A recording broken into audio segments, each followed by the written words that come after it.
welcome back to our second room one-on-one from the Homeboys for the week. This time, European football is pushed to the side, and we look forward to this weekend's late Saturday tie with St Johnstone and McDermott Park. So, as always, I am delighted to welcome co-host of the Norwegian Football Betting Podcast, and more importantly, St Johnstone fan, Greg Browning, back to the show. Well, Greg, how are you, pal? Hi, Scott. Good to be here, buddy. Glad to be back. I guess, firstly, I'm not looking forward to Saturday night's match. I know you are. You said this last time. You're at it now. You're at it. Yeah, I'm not. I wouldn't say I was looking forward to it. Obviously, we're still managerless and we're not doing great. We'll come to that. We'll come to that. Your travails of this season. So, like, we're pretty far down the road, me and you. You're not a new guest, never knows. However, why don't you give us a wee update on, first of all, the podcast and the betting channel, and then tell us what you've been up to this weekend?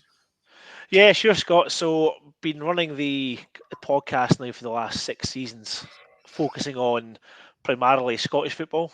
So we do a weekly Scottish betting podcast, and we've got guys like, I guess, Div McDonald from Pie and Bovril. We've got Jim Delahunt comes on 2 or 3 times a season. We've got Paul Petrie from McBookie as well. So we've been doing it for 6 seasons now, and we also do a Norwegian dedicated podcast as well. And that came about during COVID. We started doing the Norwegian podcast during COVID. They were one of the few leagues still playing football during when kind of COVID first kind of kicked off. And we got in tow with David Weatherston. So David is an ex-Scottish professional football player who now lives in Norway. So he's our man on the ground, essentially. Right. So been doing the podcast with David now for the last 5 seasons, and we've always been meaning to get across to Norway. For 1, to catch up with him. 2, have a piss up out in Oslo, and 3, also taking a couple of matches.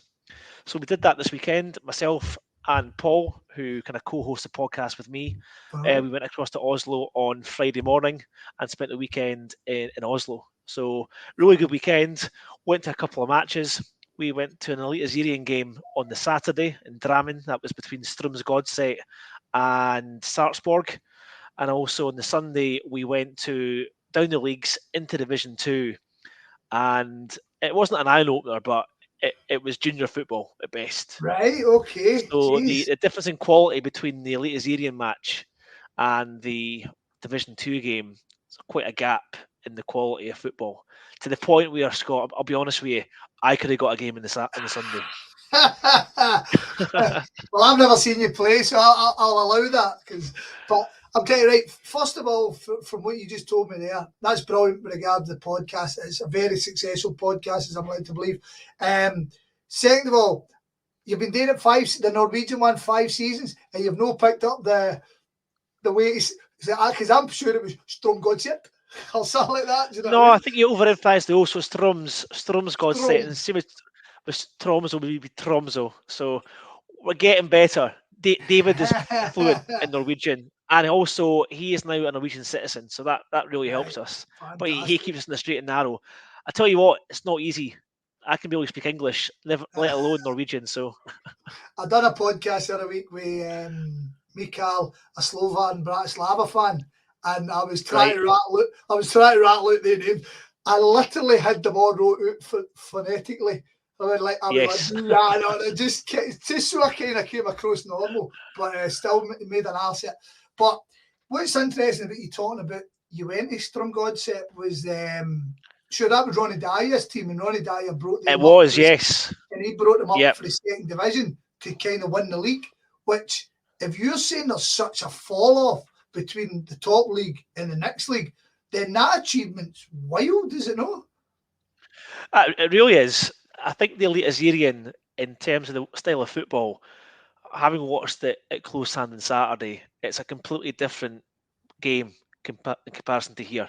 It's slower, it's more technical. The players, I would say, are technically better. A lot of passing, very, very few high balls. I wouldn't say there was much in the way of a scrap on the pitch as such, in terms of tackling, and even the atmosphere. Both sides had their own ultras group, which is great, and they created a great atmosphere. But the stand I was in, their main stand essentially, and that was full. It was their 100th birthday for the ground, and what I did notice was they're a lot calmer than we are. They don't tend to get on the players' back as much. They're not shouting abuse at the referee. In comparison to what we do, we lose the plot of games. Yeah, We turn yeah. turn red in the face, turn into people we don't want to become during a match. But in Norway, it was very civilized. It's just a different way of playing football, I guess, and watching it. A different people, I would suggest. So with that knowledge of Norwegian football, right? So I was actually talking. Where was I talking? When I was talking to Uli Hess. So Uli Hess is a German author. He's wrote and he done my preview for the Borussia Dortmund game. And we were just talking about, you remember the day Rosenborg were in the Champions League and Rosenborg Absolutely, yeah. beating Real Madrid. And then Rosenborg had, what was it, 11 in a row? And they were in the Champions League often enough that they were earning that amount of money. How they fell off so much? I mean, obviously the Bodo Glimt thing's a wild story in itself, but it's kind of mad, isn't it? Like Norwegian football has... No, it really is. And anyone who follows football will know Rosenborg will be kind of Norway's number one club from a trophy perspective and also competing in the Champions League. But as you say, the last 4 or 5 seasons, it's not gone their way. I'm not sure the ins and outs as to why. Obviously, Bodo Glimt have come up now and won the league campaign 3 of the last 4 seasons. They're going to win it again this season, probably. You've got clubs like Molde, who are always there or thereabouts. But yeah, Rosenborg have kind of fallen off. What you'll find now is, with Bodo Glimt, thankfully for Norwegian football, they failed at the last hurdle to get into the Champions League proper. If they'd done that, they would be streets ahead financially. Every other club in Norway. Don't get me wrong, they're still in the Europa League. They're actually winning 3-1 right now against Porto in the Europa League as we speak. They're up 3-1. So financially, even with the Europa League, they're getting money in. But if they went to Champions League football, it would be a monopoly of Bodo Glimt football for decades to come. Yeah, that was something I remember happening with Rosenborg, but obviously not to the same degree because the money wasn't as obscene as it is now. I mean, it is the same. Like I talk about when Celtic do it, right? I mean, I would rather that there was another 3 or 4 clubs challenging in Scotland, to be perfectly honest. I still want Celtic to win, but the fact of the matter is, us getting into the Champions League in front of them, in terms of challenging for the league, it's a body blow, and it's the truth. Do you know what I mean? It's the fucking truth. So I can imagine when you say that. However, but for Norwegian football, and I suppose they want their best clubs to play in the best competitions. You know what I mean? Yeah, they were really very, very close. They lost out to Red Star Belgrade in the second. I was quite surprised by that, to be honest, considering. Red Star are a good team. Bodo Glimt obviously very strong at home. They beat Roma last season in the Europa League. They're about to beat Roma Porto tonight. So absolutely no mugs when it comes to European football. But yeah, I think they'll still be the Norwegians' kind of number one club for the next couple of seasons anyway. Brilliant, mate. Brilliant. Well, we'll touch up on that in the future. That's mega interesting, man. I'm glad you had a good trip as well. What's the beer like? Is it as dear as they say? Oh, it's horrendous. It's not just the beer. Everything's expensive. We got a taxi, which must have been about no longer than a 2 or 3 minute journey. And I think it was 30 quid for the taxi. Yeah, but you're talking 10, 11 pound a pint. Food's the same. It's just what it is. Lucky that gambling website yours is paying that. Right, okay. So, first one of the season. You know the drill by now. Let's have a wee look at last season. Right. Stephen McLean, former striker, first team coach, interim manager, was given the full job after finishing the previous season. Now, to say last season was a bit of a struggle, I think it's fair. You know what I mean? In the League Cup, in a group with Stennismuir, Alloa, Ayr United, and Stirling Albion, 1 win from 3, should I say. 4-0 away win over Alloa, so the team finished third in the group, 8 off the top, out of the cup, first hurdle. Scottish Cup came equally as fast in January this year, went as quickly. 1-0 away, lost to Airdrie, so all the cups finished. In the league, a struggle. McLean, that Alloa Cup game aside, wouldn't get 1 win before he was dismissed from the job on the 29th of October after a 4-0 defeat for St Mirren at St Mirren Park. 9 games in, 0 wins, 4 draws, 5 defeats, 3 goals scored, 14 conceded, 4 points on board, and sitting bottom of the league. Alec Cleland oversaw the next match and the team responded. A 2-1 win over Kilmarnock at McDermott Park. Craig Levein, somewhat surprisingly, for me at least, was appointed on the 5th, and he had his own new manager bounce in a 2-2 draw with Murrow, 2-0 up on that day. Yes. And then a 1-0 home win over Ross County. So the season after that can really be described as inconsistent, I would say, for the nicest way to say it. But the form defo picked up to give the team at least a fighting chance. It did. Bottom 6 was confirmed after a 3-1 defeat by Celtic Park. After 3 defeats and a draw in the relegation round, it all came down to the final day.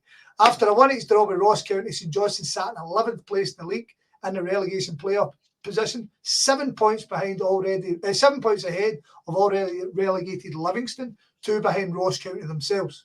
A nervy 2-1 win on the final day, going 2-0 up in the first half, but a late Ibayi goal, making a nervy finish, alongside County drawn with Aberdeen 2-2, and the Saints would buy the benefit of 4 goals, hop above County and safety. So 38 games played, 8 wins, 11 draws, 19 defeats, 29 goals scored, 54 conceded, minus 25 goal difference, 35 points on board, 8 behind Murrow, and crucially 4 goals better than County in 11. So, mate, that sounds fucking murder. Oh, you've no idea. And that's off the back of us really struggling the year before that, and really struggling the year before that. So, kind of 3 years in a row we've struggled since winning the Cup double. It's just not happened for us. We've been involved in, I guess, a relegation dogfight in each of the last 3 seasons. And I don't see this season being any different, to be honest with you. There's no Livy in the league this year. So you're trying to look at, okay, who are we going to finish above this season? And there's not many clubs I can see as finishing above. I think Ross County are one of them. I think they'll be down the bottom 3. Then you're hoping like a Motherwell or a Dundee United also have poor seasons as well. Dundee United was the one on my lips. But they've started the season relatively well, United, and surprisingly as well, so have Motherwell. So we've actually got some decent players in the side this year. We're a lot better to watch. I think in terms of the stats, we've scored 8 goals in our first 6 matches. Compare that to last season, we scored 3 goals in our first 9 matches. So we are more of a threat going forward, and that kind of comes down to the players we brought in. Got Kimpioka and Sabine scoring goals for us, which is great. But they're both suspended this weekend. So we're relying on Nicky Clark scoring goals and young Mackenzie Kirk. Nicky Clark was your top goal scorer last season, if I'm right, with 5 goals or something. So yeah, not many. Not many. We'll go with that. I think Craig Levein came in right and done a job. Right. Straight away. When Craig Levein comes in, what's your immediate thoughts? Because you like to sit on Twitter and gear it out, right? And it's quite a thing. It's quite a thing watching you, right? But you like to sit and gear it out, and you kind of like to look at them. So when Craig Levein comes in, what's your immediate thinking? I mean, is it something you kind of went, I can see it? At the time, I wasn't against it. I was a bit surprised, to be fair, given the fact he had been out of a job for 5 seasons or 5 years. But at that point, though, before that was the Hearts nonsense.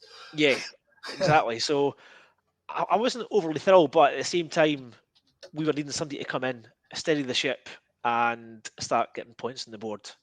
And to be fair to him, he did do that, and he did identify some decent players as well throughout his time. So don't get me wrong, it's same with any club. Some good players coming in, some really, really poor players coming in. But he did, I think, in my opinion, bring in some really good players that we still got.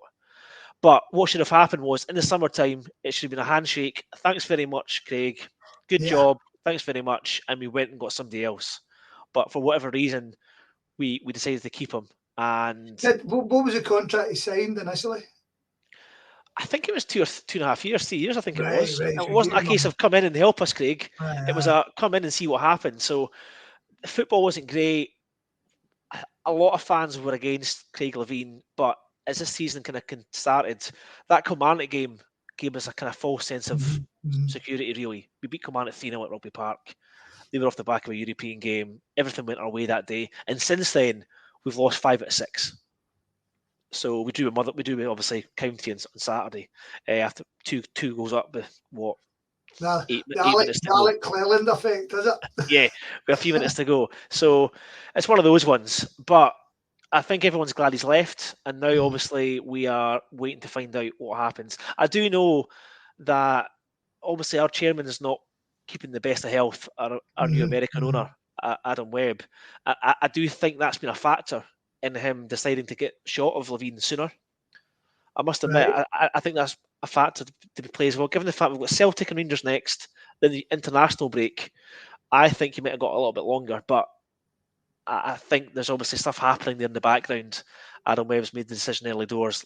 Right, let's get rid of him. Right. We have. Let's put a wee bit more meat on that, and we'll jump to this summer anyway, right? So, like you say, Craig Levein, despite the nervy finish. By the way, I meant to say you must have enjoyed the last day at least. The last day must have Do been you know a what, good Scott? day. It's probably the first game last season I actually enjoyed. I got a buzz from being out of the match. I left so many games. I've got a rule, a 3-goal rule, especially a 3-goal rule. If we're getting beat 3-0, I'm away. Right. Aye. Doesn't benefit me being there still or the players, Put so I yourself just through leave. this. Yes. So there wasn't many games last season where you left away from home with a bit of a buzz, and we got that and a bit of relief as well, staying up. Aye. Right. So as I say, Craig Levein keeps his job, but on the 10th of July, it was confirmed that the long-standing Brown family owners were bought out by Adam Webb, an American lawyer with a interest, I believe, in Cambridge United. Yes. So he replaced Jeff Brown, who had been the majority shareholder at St Johnstone since 1986. And in the past week, just as you spoke about there, mate, it's been revealed that Webb himself has been treated for cancer in the head and neck. So before we get on to kind of the ins and outs, what words, as a St Johnstone fan all your life, what words do you have for Jeff Brown? And then tell us a bit about the new guy. And because, see, to be honest, we just know him as St Johnstone have got an American owner. That's it. Yeah. We don't know anything about him. I mean, I was even trying to fucking look at it, and the information's no there. I mean, it just keeps telling he's part of Cambridge United, and I'm going, but what the fuck is he? So, Well, first of all, if you could address him as Sir Jeff Brown, Sir Jeff that'd be a Brown, lot my better. apologies. You can stick your fucking crown out your ass. I think there's I don't think there's enough words really to describe the Brown family, especially Jeff. There for 40 years, saved the club from, I guess, going under. Brought us to McDermott Park. Wasn't one of these chairmen that would go out and spend money like some other clubs did during the 90s, which maybe helped protect us as well during that time. Yeah. Took a bit of time for us to finally get some silverware, but we finally got that in 2014. Then we had the cup double in 2020, 2021, plus multiple European trips and qualifications as well. So obviously we've now called the main stand the Jeff Brown stand as well. And yeah, you won't find a bad word said about him in Perth in terms of the Brown family. In terms of Adam Webb, a bit like you, Scott, still a bit of an unknown really. Don't know much about him. I know that he likes golfing and fishing. He's been in Perth quite a lot recently. Not so much now, obviously, given this unfortunate news. But he's saying all the right things. We needed that. We needed somebody else to come in and just kind of relight the place a little bit and to give people a bit more optimism, given the fact that the sale's been up for sale now for a good couple of seasons and no one's kind of taken it yet. So, but I'm the same as you. Don't know too much about him other than he has come in. He's got a lot of money. He comes from a legal background. He's also brought in, I would say, his pals on board as well. So he's got 4 or 5 of his pals on the board who also, I'd imagine, putting money into the club. So I'm not saying he's going to be promising. It does sound promising. I don't think he's going to be a sugar daddy, but I think there'll be a budget there for a manager to work with. And if the manager identifies a player, I think there'll be money there for that manager to go and get that player within reason. So that's kind of where we're at the moment. But I still think there's a lot of stuff behind the scenes that need to sharpen up. And he'll hopefully understand that by now, that the club's been neglected in terms of the off-the-field running of the club for years now. And I think I've spoken to you about this before. So be interesting to see what happens this season, and obviously who they're going to appoint now that Levein's been sacked. Yeah, right. Okay, so I mean, that does sound promising. I am cynical now of American owners. Yes. Mega cynical. I mean, I remember the Aberdeen guy came in, Ron Gordon came in at Hibs, and I was over the moon with it because you were bringing these guys in that were coming from an American background. They were maybe going to push Scottish football away from some of the old norms, but they just every American owner they'll see me come into Scotland just make a total ass of it. Pretty Right? much. That's exactly what's happened, isn't it? That's exactly what's happened. Everyone. So Yeah. I'm kind Yeah. of so. I'll hold my water on it, but it sounds promising, and I hope he does. I hope he does kind of get a good bit of investment in the club. Right. So as always, before we get to kind of the league season as it is just now, I always like to do the ins and outs in the summer, right? And this is where I kind of tell my listeners my research. I've fucking deleted it, so I'm going to be winging this a wee bit. Right. So outs as per first. Cammy Ballantyne left for Linfield. Callum Booth joined Spartans. James Brown went to Marine. Ali Crawford signed for Morton. Chris Kane left for Dunfermline. Jack Wallace was picked up for Queen's Park. All departed at the end of their contracts alongside Tony Gallagher and Andy Considine, who had retired after a couple of seasons with the club, and a good few OGs versus us. Good man. Liam Gordon left and joined Murrow. Daniel Phillips and Ryan McGowan joined Stephen and Livingston respectively, all in frees. A massive loss and gain for Aberdeen saw number one Dimitar Mitar, after a great if pressured season, left for an undisclosed fee. Now, loans out, Bailey Klimalik and Aaron Cox, who just joined this summer, left for Forfar. Andy McMillan, Albion Rovers, Jackson Milacreast left for Forfar as well. Stevie May went to Livingston. Liam Parker joined Cove Rangers. Joe Ellison joined Berwick Rangers. Taylor Stephen, Cliftonville. Alec Ferguson, Stirling Albion. Aludua Alafuani. Anyway, oh jeez. I used to add this, all wrote out phonetically. And Connor Smith, who scored last year against Celtic, both joined Hammett Ackies. So they're away in season loans, 6-month loans, whatever. Right. Ins. Uke Ikpeazu, who former Hearts striker, joined from Port Vale. Josh Ray, a 26-year-old a goalkeeper, joined from Airdrie. Joshua Bake, a 26-year-old fullback, joined from Stirling Albion. Jack Sanders, I think he's a centre-half, joined from Kilmarnock. Aaron Essel, a Ghanaian winger, am I right? No, Ghanaian defender, joined from Beckham United in his home country. Andre Raymond joined from Bilarde Perdizes in Portugal. He's a Trinidad and Tobago winger. Aaron Cox, aforementioned, joined from Brookhouse College Football Academy. Mackenzie Cup joined from the Hearts B team, I'm led to believe, for an undisclosed fee, but I'm reading there free. And Jason Holt, the former Livingston centre mid, had joined for a free. So, and loan, Kyle Cameron joined from Notts County on loan. And Lewis Nielsen joined from Hearts and loan.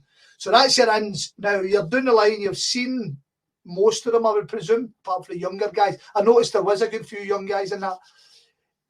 Anybody that you've kind of went, right, good, great move straight away. Anybody who's left that you've went, we could have done with him, apart from Mitov, obviously.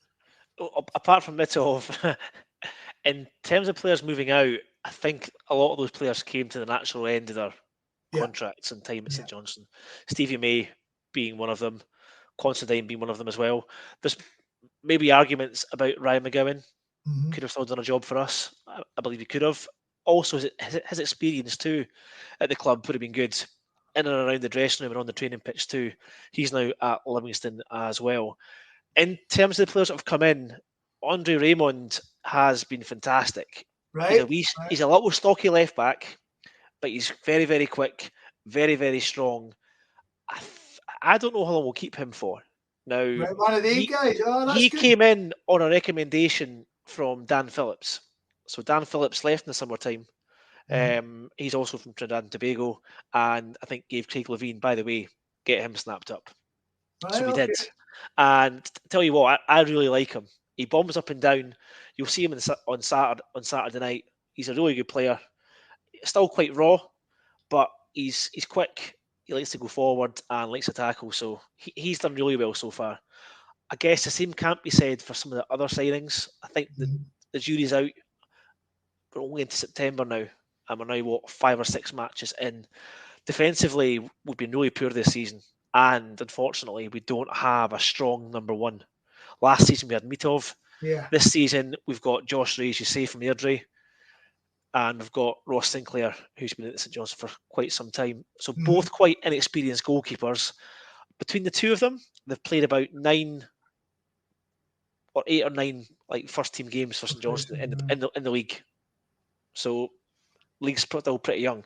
We need an experienced goalkeeper in, and that's really letting us down. Mitov, let's not beat about the bush. He kept us up last season, and that's why he got every single Player of the Year accolade. He did every single accolade last year, and he got a deserved move to Aberdeen, and he's done really well up there so far. Do you know how much he got from him? Oh, 300 pennies. £300,000. I think some of your boys are on that a week right enough. So yeah, right. 300 grand we got for him. Right, okay. So let's look at the squad as we do, right? So that's good. You've already touched on the goalkeeper, because I was going to bring that up. I mean, at Celtic, I've seen in the past great goalkeeper, and then see when you get a goalkeeper who's maybe he's not even terrible, who's just not as good as that.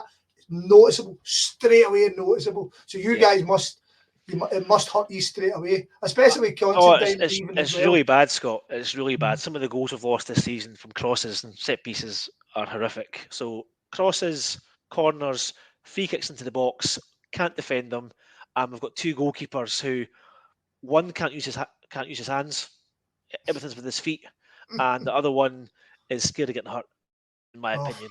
So never a good start when you've got 2 weak goalkeepers and a defence who keeps shipping goals. Going forward, do you know what, Scott? Midfield and going forward, I think we're in a really good shape.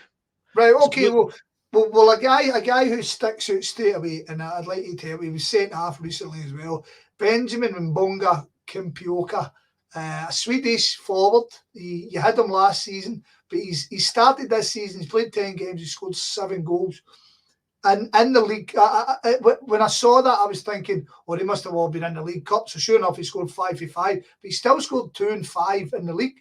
Yeah, it's a decent return. I mean, how was he looking? When he first came on, his first game was against Airdrie in the Scottish Cup, and I just went, "Oh my God, this guy's a really Jesus!" But he has improved dramatically.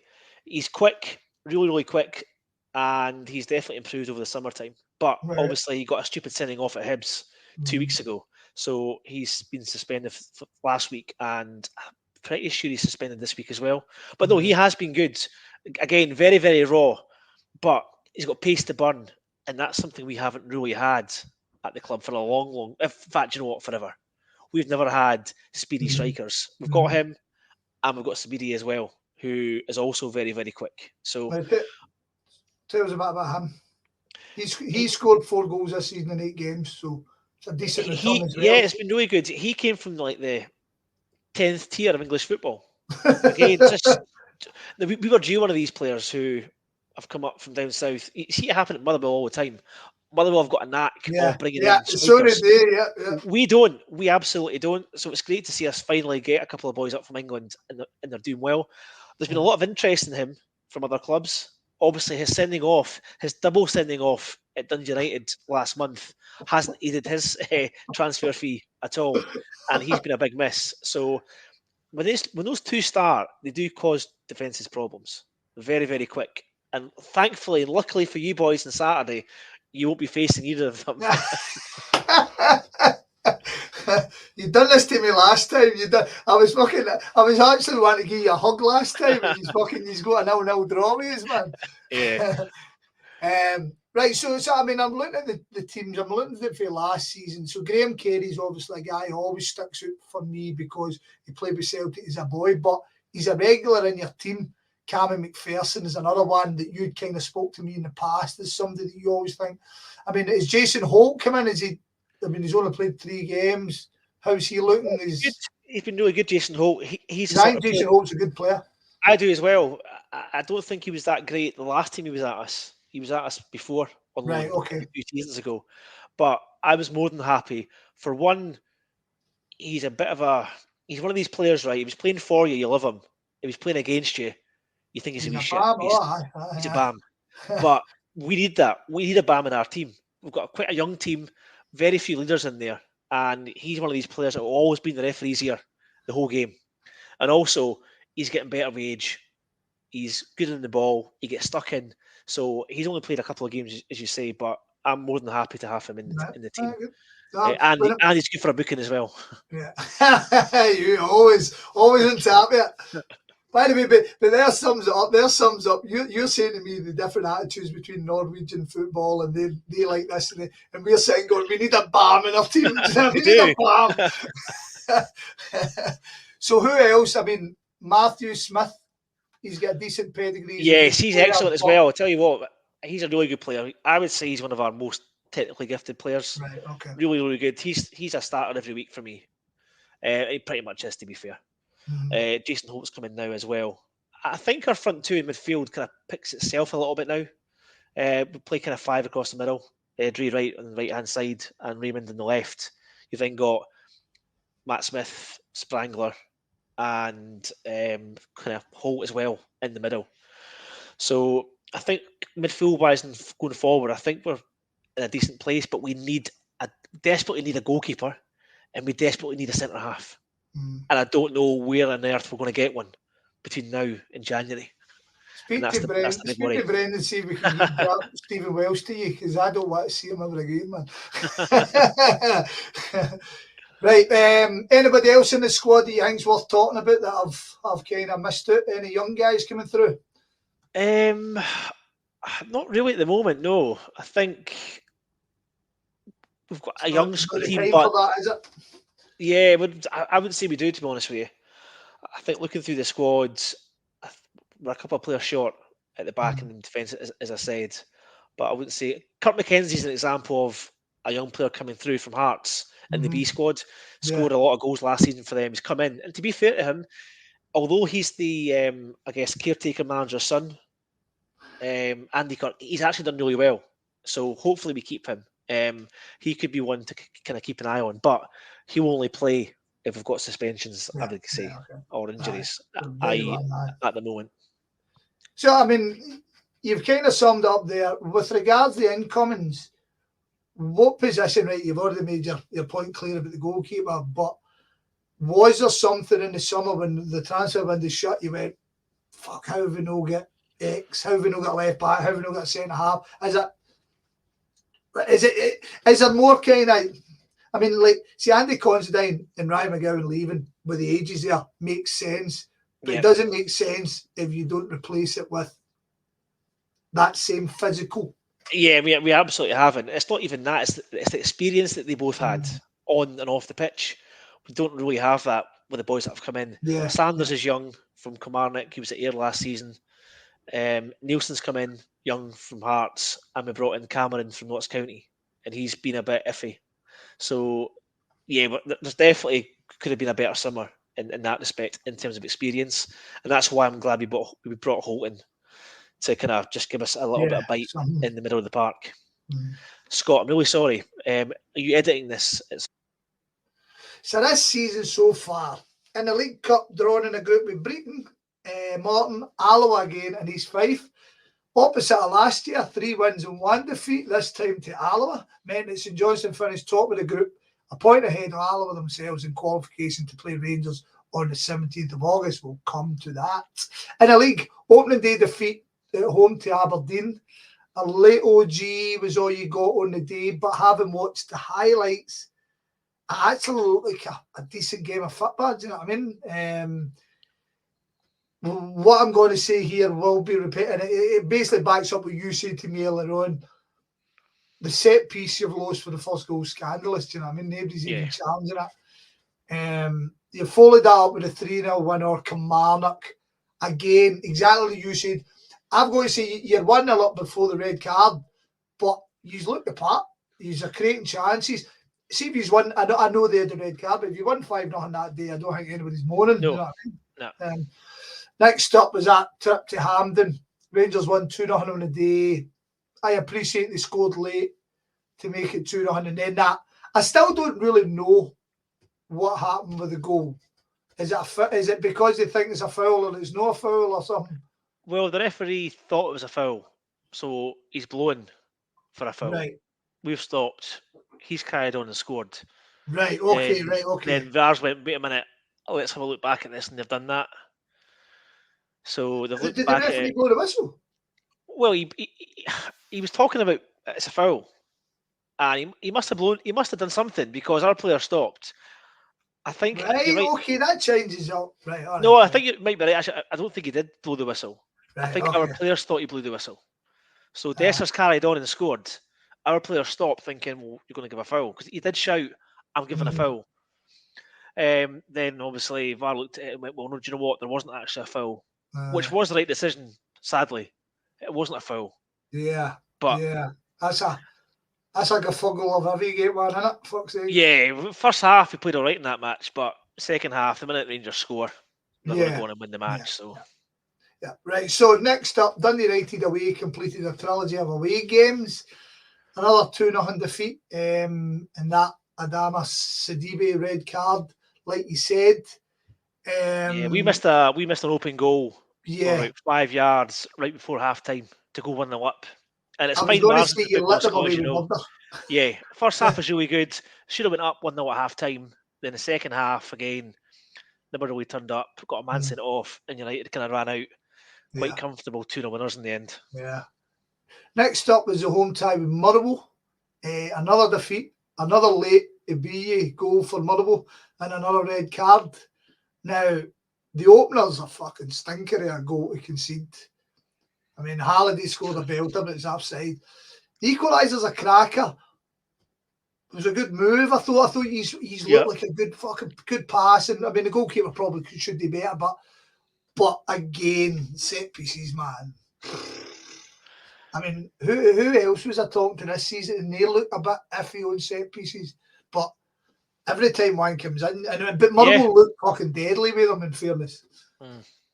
But the red card, what's he doing? He just lost the plot. And obviously got 2 red cards. So he's currently away in international duty, or he was at the time. Right. So he was a big loss, and we've obviously missed him for 5 matches. And then you've got Hibs, another 2-0 defeat. I think again, this is the worst. I think this is the worst first half. game they've played. First half were excellent. Really? Hibs I thought were really, really poor. Well, the highlights do you need? No, I'm not doing that through St Johnstone tinted glasses. The first half, I thought we played really well. We're the better side, passed the ball better than Hibs. We shouldn't be going to Easter Road and passing them off the park. In that first half, I thought we did at times. Second half, Hibs were the better team. And again, they score right in half time to again go 1-0 from a set piece. Yeah. Set pieces again, a crap. Red card is another absolutely stupid red card. Yeah. And then the Ross County, poor start, could have been a few goals down, but then you've got a great goal to equalise. The 2 free kicks are belters, man, belters.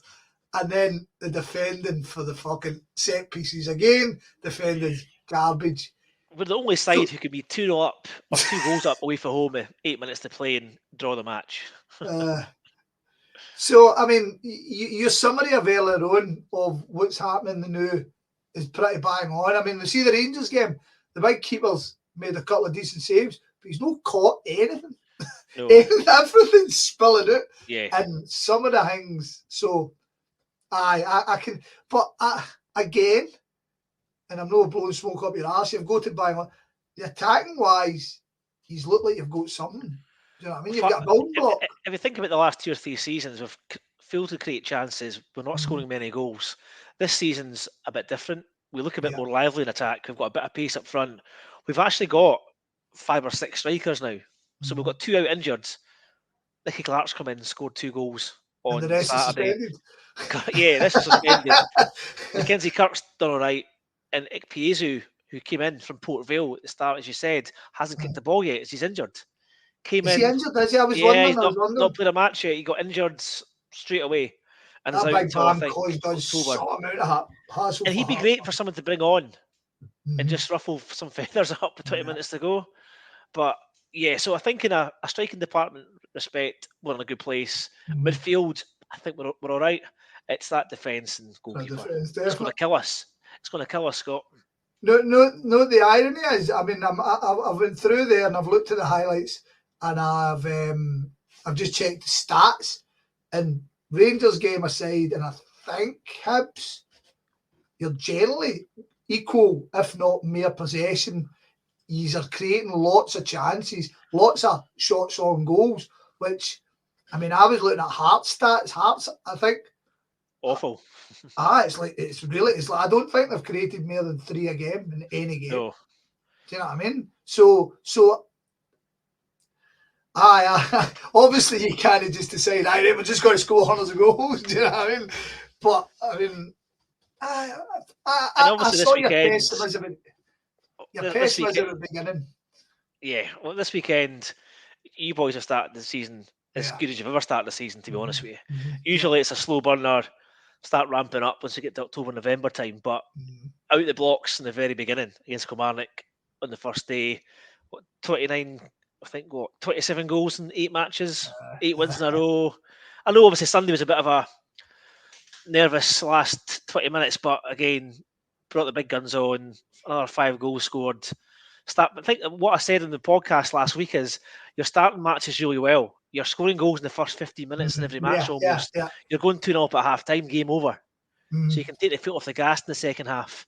This weekend, our record against you, Scott, is disgraceful. Well, there you go. We In played recent years, anyway. In recent years.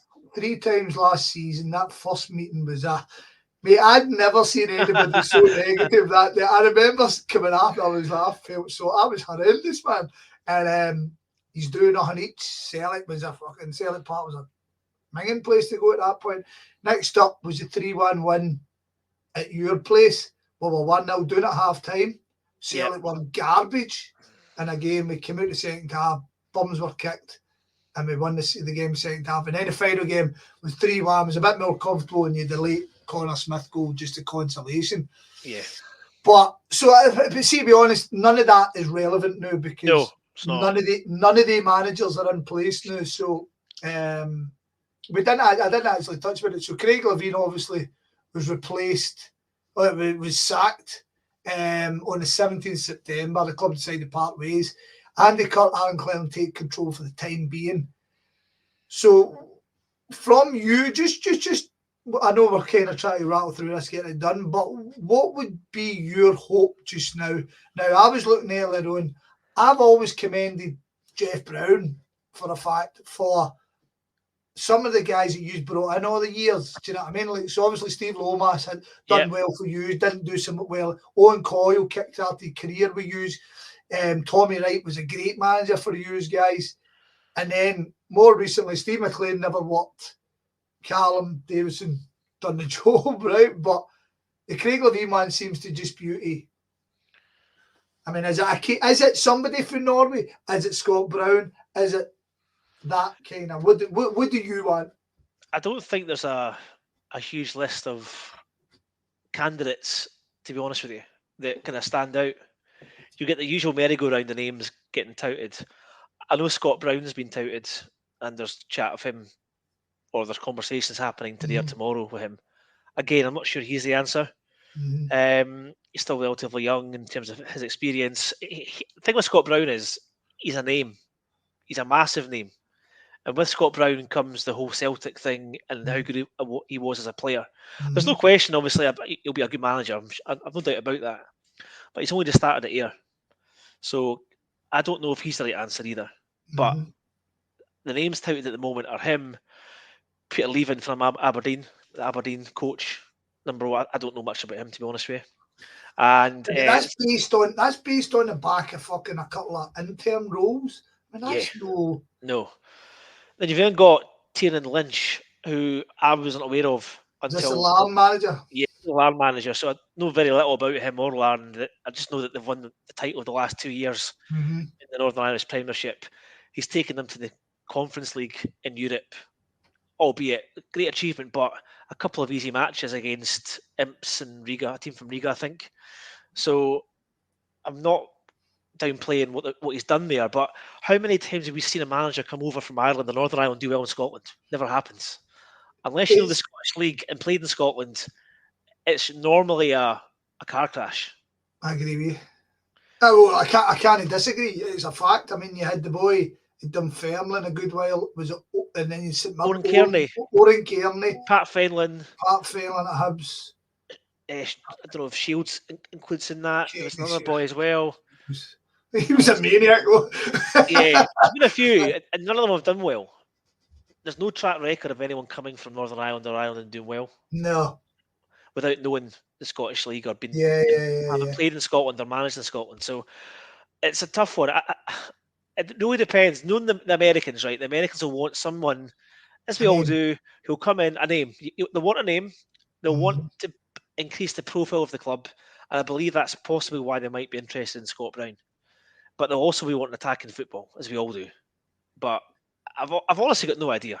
I've got no idea who we're going to end up with, because we're in this situation last season and nobody for a second thought Craig Levein would be coming in. No.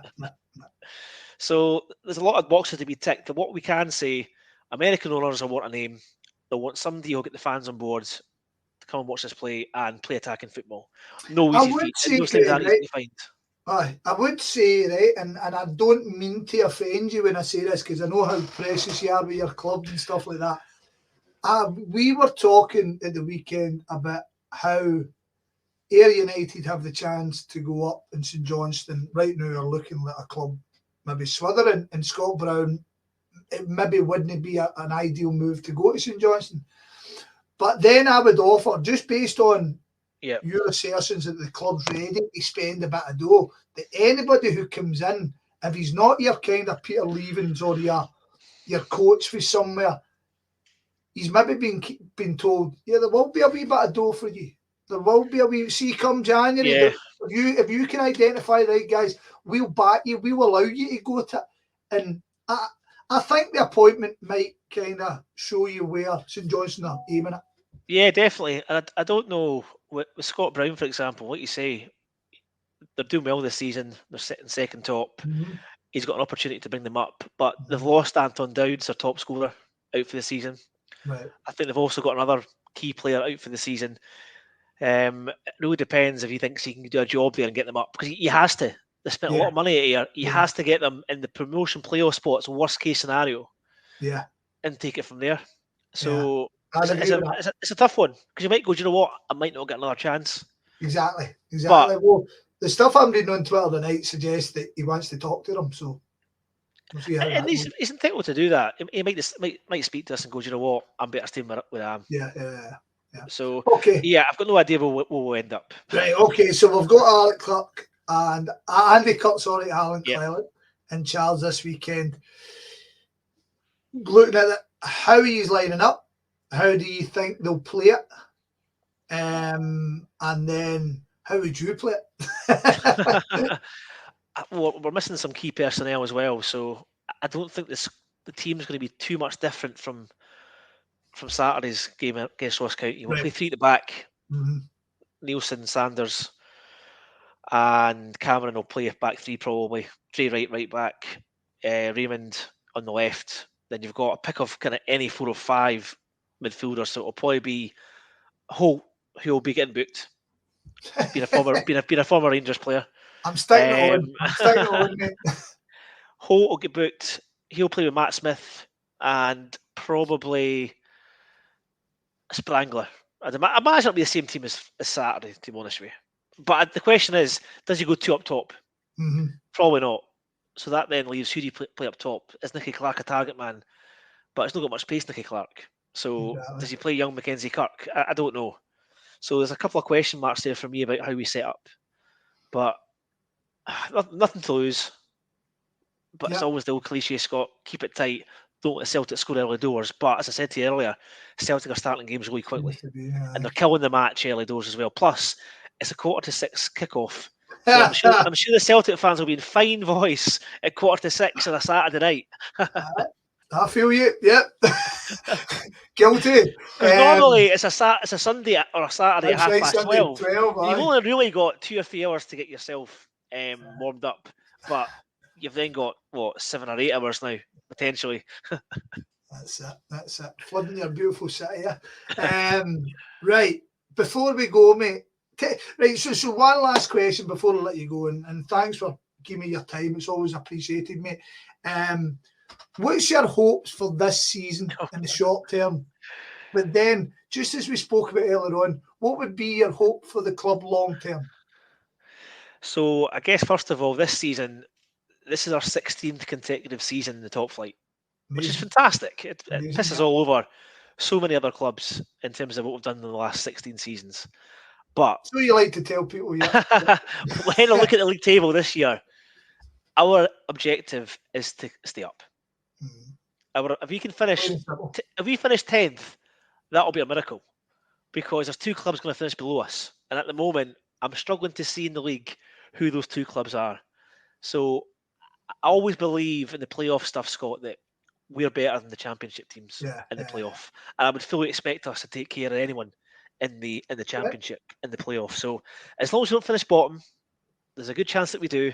But if we finish 10th, we'll stay up. 11th, I would still fancy us in the playoff. So that would take us to a 4th consecutive season of staying up by the skin of our teeth, really. So that's the object. That's and a good Scottish Cup run would be nice. Our cup run, Scott, since we won the 2 trophies, honestly, mate, it's dire. I don't think we've actually won a match, an actual knockout game in 4 seasons. So that'd be nice. A little Scottish Cup run. Beyond that, I guess getting back to what we were at before in terms of the identity of the club, what we do, getting top 6 again, challenging in the top 6, getting on cup runs again. That's where we need to get back to. I don't believe our time's up, but it very well could be this season. There's a long way to go yet. This is our 4th season of trying to stay up, so that's got to be the objective. We're not going to do any better than that. Let's be honest. We are not finishing above 10th, and that's not me being negative. That's just a fact. There's a lot of teams in the league that are much better than us, and have got better managers. So if you finish 10th, that's a miracle. There seems to be a wee bit more money kind of floating about now, doesn't there? Seems to people are spending money that we haven't seen spent since the late 90s. Yeah, the SPL glory days. I remember those days.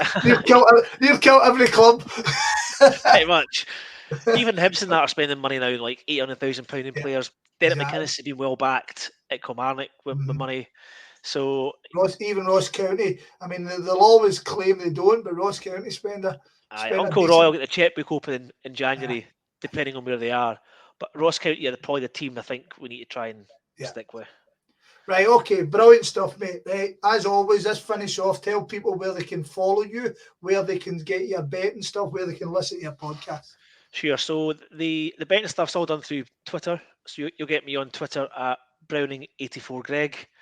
We release the podcast also on Twitter as well. So it goes out to members, but we also put it on for free on Twitter as well. And that's available through all good podcasting facilities.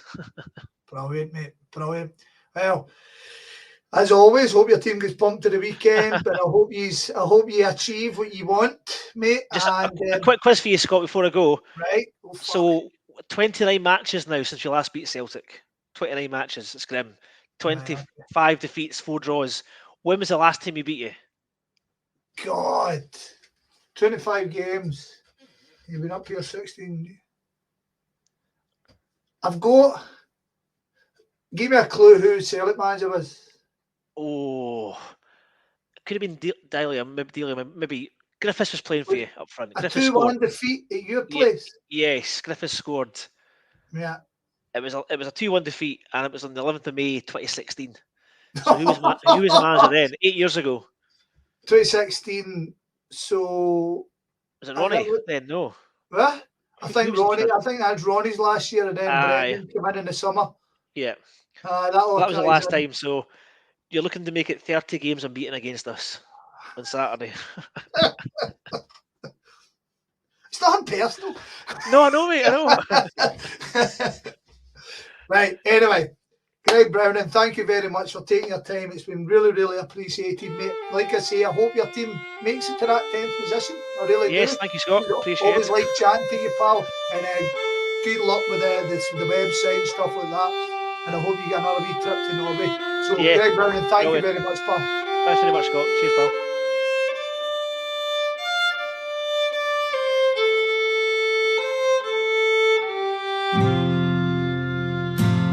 Just another normal day, another girlfriend gone astray. She wanted more, she slammed the door and threw my Saint scarf on the floor. And she said, will you please sort out your priorities? I agreed, so I bought a season ticket, yeah. I'm afraid that's just the story of my life, I guess. I'm addicted. I'll follow the stage through the glory and the strife. Our love is unrestricted. I'll sing it loud and true. This is my song for you, the only girl I serenade. For you'll be my friend until the bitter end. Perth, St Johnstone, my fair maid. She plays a game of hide and seek. I only see her once a week. Her pretty face, her natural grace puts others firmly in their place. I am obsessed, I will follow you from your 10 to Timbuktu at McDermott. I'll back the boys in blue, yeah. I hear she was born in 1884. Her life is never ending. She had beauty and now she possesses even more without overspending. I'll sing it loud and true. This is my song for you, the only girl I serenade. For you'll be my friend until the bitter end. Perth, St Johnstone, my fair maid. Now we stand on the precipice of success. We're not used to this. We will suffer with you until we die. Will we go down in history? For now it's a mystery, but we'll always keep that blue flag flying high, yeah, through the rise and fall we'll all stay standing.